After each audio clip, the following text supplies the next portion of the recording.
evening, viewers. Good evening, ladies and gentlemen. I'm Matthias Ofiku, news editor of the Namibian Sun newspaper. Welcome to another exciting edition of Evening Review.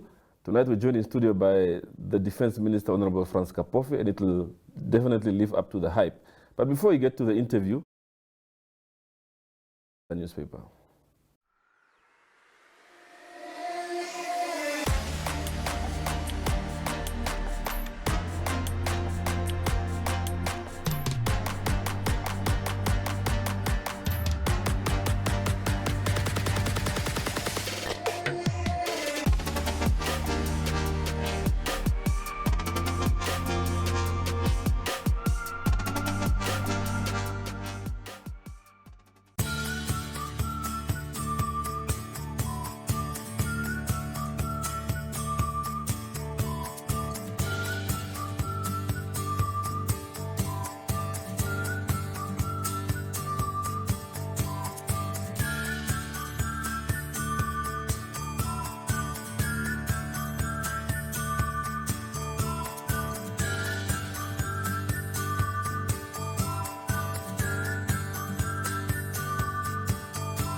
We're joined in studio by the Defense Minister, Honorable Frans Kapofi. Welcome, sir.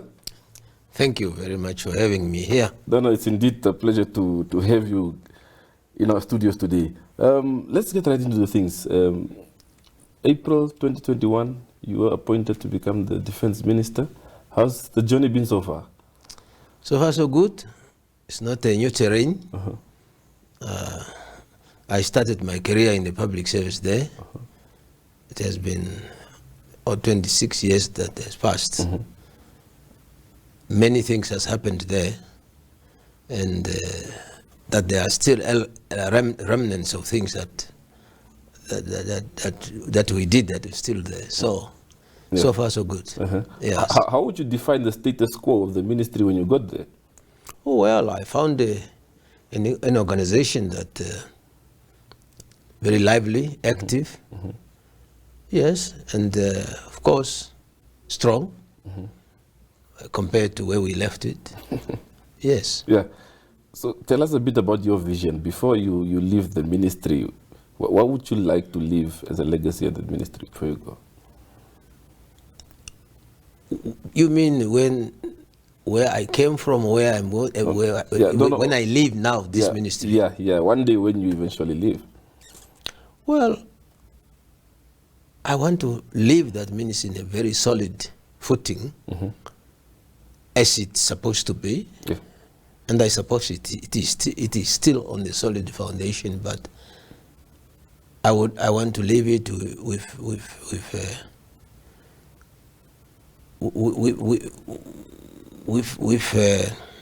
a reputation that this is a ministry that one can trust. Yeah. That's a ministry the public can look at, look for assistance, for whatever there is that the Ministry of Defense, or to look at in the hope that, have a confidence that this is the ministry that is ready to defend Namibia. Yeah. Yes. I'm sure you are aware there's been a lot of the public discourse has been rife around the ministry in terms of corruption and maladministration, whether it's true or perceived. How are you addressing some of those perceptions? You just said I'm there for about 26th of May, April or something. It has not been that long. And you know, you got to familiarize yourself before you start rocking the boat. You need to look at what is happening there. You have to talk to people. You have to allay their fears that you have not come there for a witch hunt. You are there to make sure that things continue. If not the same way, but in a better way, and we have to improve our public reputation and all these things. Many of these things that people say are some are individualized or hearsays or perceptions, and of course you don't come there and see these things on the wall. You have to talk to people. You have to follow the leads and all those kind of things. But yes, once we are settled down and we have learned the trades, the current trades of the ministry, we will get to work and to see to it that whatever there is that needs to be ironed out has to. Yeah. Yes. Yes. Let's move on to another topic, the issue of the border friction in Zambezi. Your counterparts are accused of abusing their powers as far as it comes to the citizens within the territory you are supposed to protect as a defense minister. How will you handle this going forward? Well, I'm not sure whether it is my counterparts' policy, but maybe the elements of their forces, their defense force. But I'm not sure whether the government of Botswana shares the view that they should humiliate or should threaten or they should kill the people of Namibia. I suspect this is just things that are done and acts of indiscipline committed by the rogue soldiers of the army. And I believe they, by now, given the publicity they have gotten out of all these kind of activities, I don't think that they will continue to sustain such kind of publicity, because it is not neighborliness. This is not good for. That's not what you want to have between two neighbors who are very, very friendly. Yeah. Yes, and I don't think that we should be very much worried too much that they are threatening the sovereignty of Namibia. They definitely are not. Yeah. Yes. The reason why I'm asking that is because even the government of Botswana has over the years repeatedly preached that it's not a government policy, but we have over 30 lives lost over the years in this, so clearly it's happening, whether it's a government policy or not. Well, I agree. It's something that has to be seriously looked at and be addressed by themselves, because you don't want it to escalate. Yeah. You want people to live the brotherly way. People have lived in those areas, and the water course of the Chobe and the Zambezi have been the livelihood of our people there. And I have a feeling that the cordial relation that exists between our two countries should really translate into a practical thing where we at one point we will see that this kind of activity ceased to exist. And well, at one point, that area of part of Botswana is sort of a game area where the BDF there is there to protect their species, which is also a common heritage. So much so that we all care about the existence of those species. And of course they had a policy where they say the poachers, they don't arrest poachers, but we think that people must be brought before the court of law to be found guilty and be punished for the action that they have taken against, or illegal activities or illegal actions or poaching, if I may say. That people should be taken to court and be arrested and be taken to court. They were always saying soldiers don't arrest. I think that is a policy that cannot be sustained. Yes. Should we also maybe perhaps look at deploying our army along that border? Well, if things continue at the rate they are? Deploying the army will usher in a different scenario.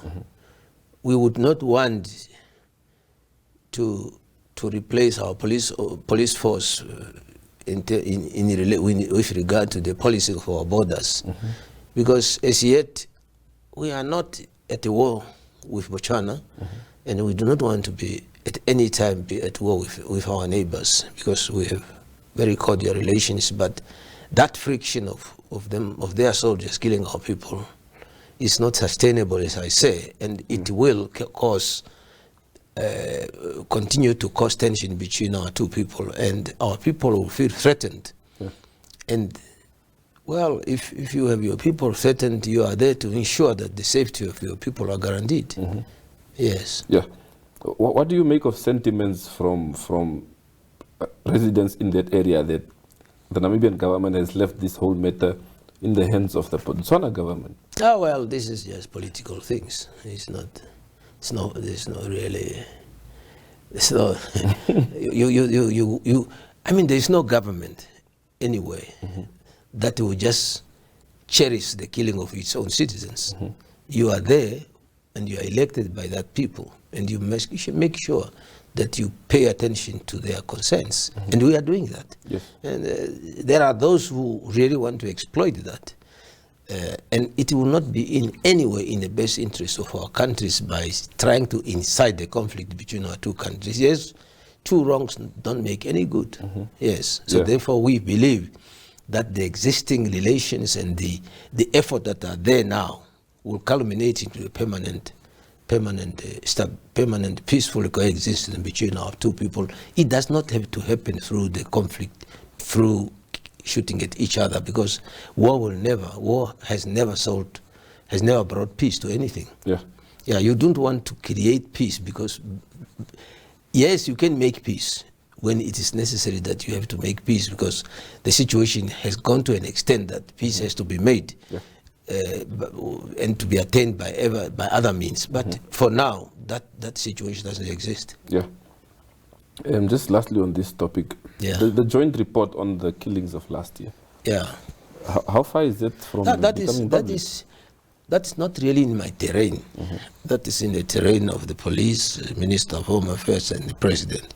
It's not really in my area of activity. So, and I think the President is on record as having said it's between the two of them, and they are sharing this report. And why do I have to say more about that? Yeah, because it's part of your mandate, protecting our territorial sovereignty. But you see, the report was carried out. The investigation was carried out by the two police forces, and the custodian of the police is current as we speak is the Minister of Home Affairs. And I think the President is on record as saying that they are discussing. They have shared that report between himself and his colleague in Botswana, and I have no reason to doubt that indeed they are busy working on these things. Yeah. You mentioned earlier on that you wouldn't want a situation where the army is doing the work of the police. The last 2 or so years, there's been outcry by the public regarding the involvement of the military in police operations. Going forward, will we still see this under your helm? Yeah, well, you must know that one aspect of the army is to provide support to the civil authorities. That kind of assistance, that kind of operations or assistance is given because the police at some point they don't have enough manpower to be able to do whatever they needed to do, to mount roadblocks, to do this, to do that. So for that, they do ask requests. When I was Minister at Home Affairs, I will ask my counterpart at the Ministry of Defense to help me with manpower so that we can go and do this or the other. So that will continue. But I was talking specifically on the border that we do not have to use our troops to patrol the borders now. The situation is not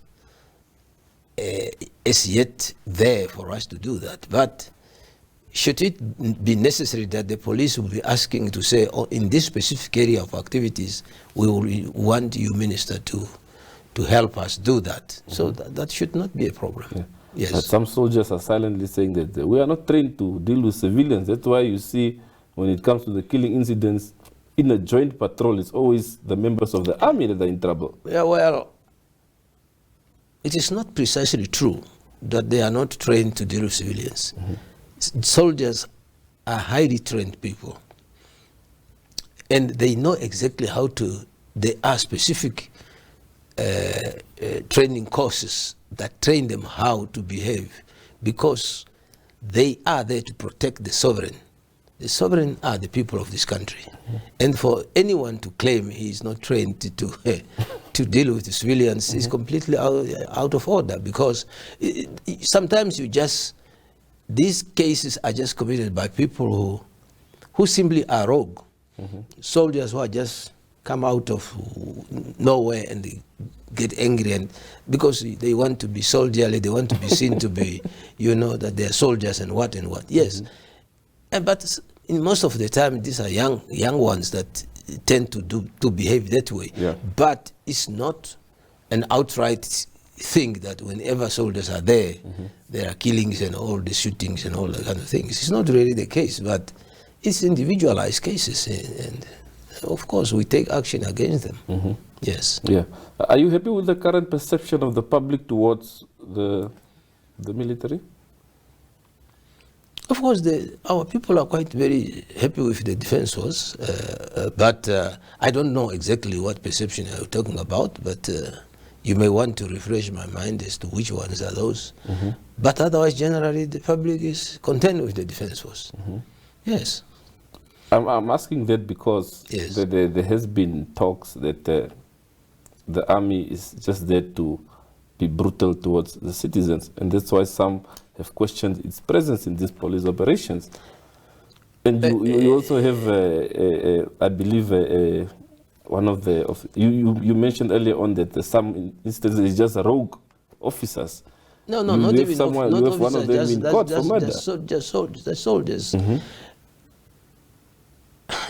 A life of a soldier is a life of a soldier. Sometimes you have those instances. It is even better now that they are at peacetime. But if it was in the wartime, that's different. But certainly, they have carried more operations in the country in support of the police, or sometimes on their own, supporting the public. Sometimes they go out of their way to do whatever, and where they can reach and where they can go. So it's not always that they are brutal. It's not that they are brutal, but you find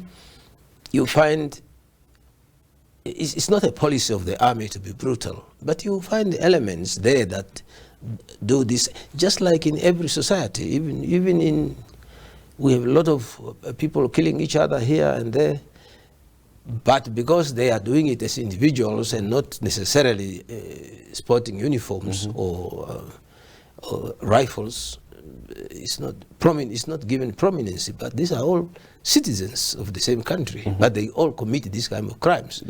But certainly, police or military officers or military men and women are just human beings, and sometimes they err, just like any other person. Yes. Okay. Yes. Let's move on to another topic that's been topical in Parliament over the years. The accountability levels of the Ministry of Defense, the budget allocations. The opposition has complained numerously over the years that the allocation is too high, the ministry is too secretive when it comes to accountability. What do you make of those assertions? Well, sometimes it's unnecessary criticism because people don't want to inform themselves of the kind of environment the Ministry of Defense or the Defense Force operates in. But information will be provided or should be provided on the need-to-know basis. And there's nothing secret necessarily in terms of providing information as to how budget is spent, etc., etc. Of course, there are instances where we'll economize on certain information. Yes, we should, but not to extent that we deny someone the information that must know this information. Yes, therefore, sometimes it's just simply to find a way of getting to the government and say, yes, you give this money to these guys and they are just secretive, we don't know what they are doing.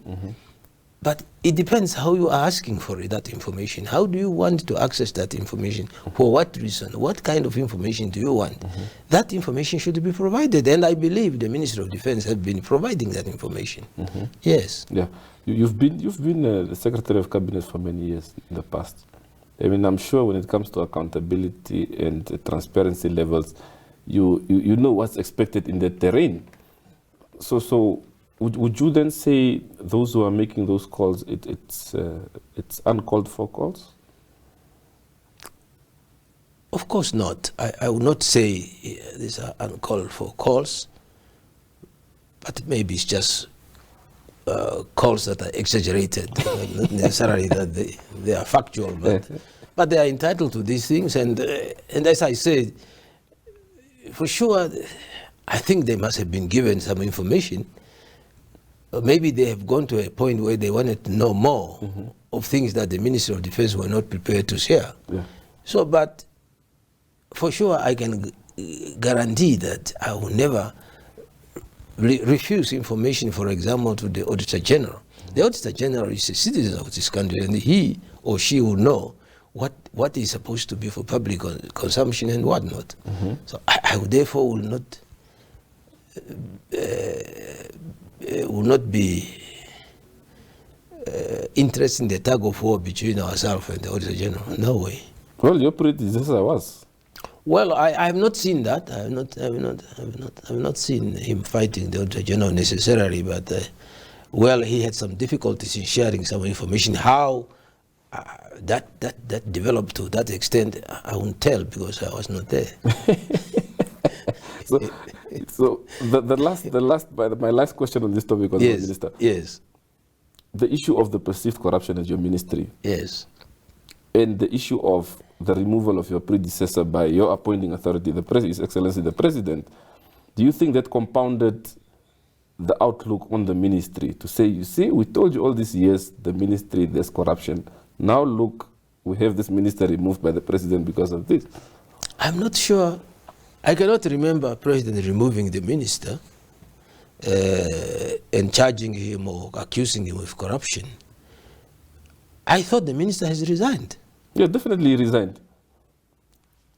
Yeah, and the resignation, I'm not sure whether it's a consequence of corrupt accusations. I thought there were some other reasons, for example, things that he could not... Declarations, something of the kind, because we are required by the President and by the conduct of our business that we should declare. And when we declare everything.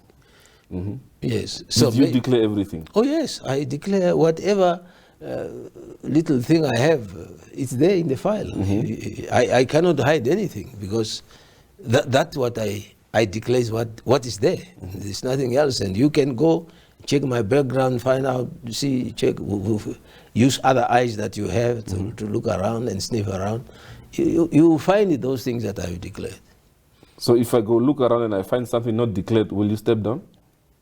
Well, if it is, if I have lied, I certainly cannot stand that. I will definitely have to rise to the occasion and be brave enough to say why I have not declared that or what, because that is the right thing to do. You cannot be asked by your leader to say, in my case, I will find that not easy to do, not to honor, not to declare as I'm required. Yeah. Yes. Okay. Because there is no reason why you shouldn't. I thought maybe that is exactly what made my colleague to say, well, I haven't done this, and I perhaps have not lived up to the expectations. So therefore, I have caused some uneasiness in terms of for the appointing authority. Therefore, I give way. Yeah. Yeah. I must, and that's I think it's an honorable thing to do, and I think he did that. And I don't think that he left because he was accused of being corrupt. I have not seen that. Yeah. I have not read about it, but you guys, you are much more informed. I have not. Yeah. Let's move on to party politics. Well, you are of course a member of the ruling SWAPO party. Everyone is waiting for the party's congress. Yes. Next year. Yes. Especially in hindsight. And in the back of everyone's mind, the outcome and the aftermath of the 2017 Congress. Going into next year's Congress, what do you think is the best way to move into this as a united fold? Well, first I must tell you, I am not in the leadership of the party. I'm a cadre of the party. I was brought up by SWAPO. And SWAPO has its procedures and processes that has to be followed, and there are selection criteria how one can get in that leads up to the Congress, etc., etc. So those procedures will be in place. Yes, and I believe that is what the leadership is prepared to do. Yeah. Yes. Do you hold any ambitions for higher political Of course office? not. Of course not. I've worked, as you know, for many years as a civil servant, and I have almost been depoliticized.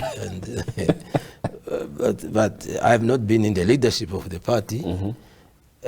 I've not been, well, apart from being at a branch or lower, not having any official function there. But I don't, and I don't even know how I can proceed. I can start that process, because there are people in the Central Committee, there are people in the Politburo. How do I jump in now there and then start somewhere and now push myself into that, and no, I am not.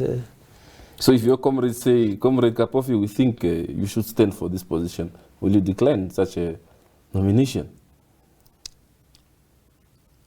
I'm not sure there will be comrades who will be saying those things. Because I'm sure you've seen the informal public discourse. Your name has been mentioned. Yeah, many times also. Even your own newspaper has mentioned me, and it made me angry because. Why is that? Because you know what you did. You said you have failed to implement certain things. The ministry is going down, therefore, and you have been homophobic, or something like that. Therefore, if you have ambitions to the presidential or something, you must drop out. And I've never anyway expressed that, my view on my intention. But then here comes the son, just dropping my name like that. I felt very offended by that, because it was not fair. Yeah? Yeah, it was really not fair. Even if you have found rumors, these are rumors that I don't share in. I've never participated in a discussion like that. And I don't think my comrades in the party will jump the whole structure of the party and come to me, while there are people who are already there in the leadership of the party. But that won't be new to the party. Well, I think it will be new, because we have never had a situation where just a person from nowhere is picked up and then. Well, you have a situation where the youth league of your party is not happy that young people who are not in the structures of that body are being appointed to parliament. Well, there's no way in the Constitution of the Republic that says, or even in the Constitution of SWAPO, that anybody who is being selected by the president should be picked from the structures of the SWAPO Youth League. It has never, it's never, no way it's written. I think it's just a natural expectation. Yeah, well, it's an expectation, but they must also expect that the president has a country to run, and there are many, the constituency from where the president draw is big. Yeah. So people must just wait. That time will come. I mean, we all were members of the SWAPO Youth League at some point, and in the executive leaders of the party Youth League. And we towed the line. If the president decides to do what, we salute and we proceed with the transmission of the SWAPO party's views and ideologies. Yeah. So it shouldn't be an issue, really. Yes. Yeah. I know earlier on you said you don't buy into the rumors, and you are not happy with the way we reported on the rumors that, or whether you have higher political ambitions. But remember that we were one of the newspapers who rightfully earmarked that you are one of the possible candidates to be appointed to lead this ministry. Look where you are today. Well, I don't know. You were just maybe looking at who else has some military background in those who have left behind, those who remained. Who maybe not necessarily that we were right.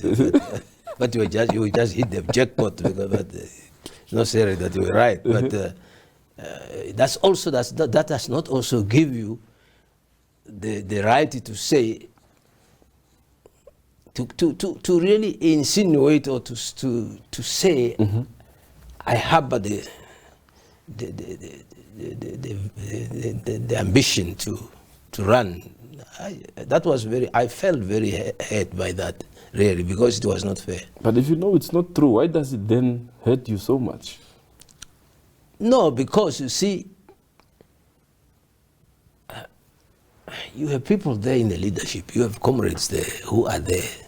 Here comes this guy who's nowhere, and they feel maybe it's true. It creates that aspersion that this guy is. They start forming an opinion about you, which is not correct thing. So you are afraid your comrades will be looking at you with a certain eye? Yes, that's the problem, because they think that I'm now going to upset the whole thing, and I don't want to upset anything. So therefore, people must be assured that no, this guy. And I'm no threat to anybody. They should not feel that this guy has an ambition. I don't have any of that ambition. Not at all. I don't intend to. Yeah. Yes. Minister Kapofi, lastly. Yes. During your tenure as cabinet secretary, you were at the SME Bank, the SSC, at times when big scandals occurred there. And many people have used that to, whether it's to discredit you or to tarnish your name, to say, how do you have this man in cabinet after all those things that took place while he was there? Is there a mismatch somewhere there? What do you make of such assertions? Well, you see, you are told, you are asked, or you are assigned to do certain things. And with good intentions, you accept those responsibilities. But in the process, you are not alone in that process. You don't have the keys to the safe. That today I always go with the keys home. The keys are with someone else. So, but these are unfortunate incidents or incidents that one learns from. The SME Bank, for example, the latest, we are now taken to court. People are using it. I've seen people shouting, yes, they've stolen money, they're eating money and all these things. But I'm yet to see where that money that I have is kept. And I suppose those who have been investigating must now, it's time maybe they show the public the leads where we have hidden the money. But so far the charge that is there is that we have been negligent. It's something that is in the court, and it's something that I thought we should allow the due process to take its course, and I do not have to defend myself here or otherwise, but I thought maybe we can leave it that way. The social security, what has happened there was very unfortunate, because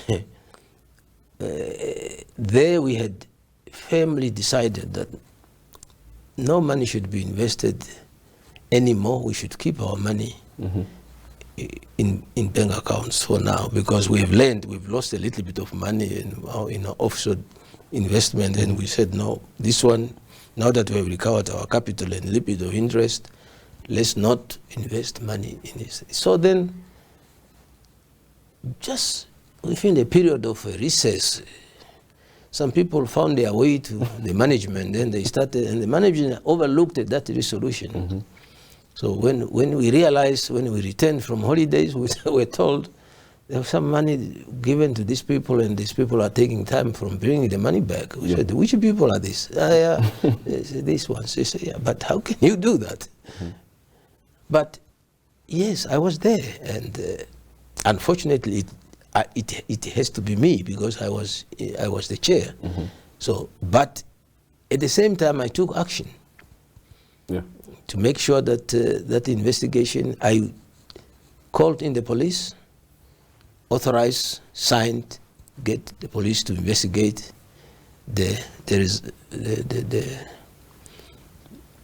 Everything else is history now, what has happened there. But what is very clear and what I'm proud of is that I've never been accused of stealing money, and I will never be.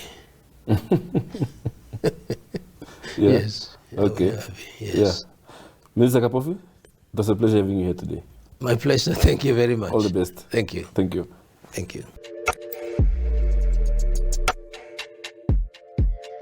And it didn't even break me. I saw everything. She don't live where you live. No, she don't live. I thought you didn't do long distance, but I guess you'll keep me.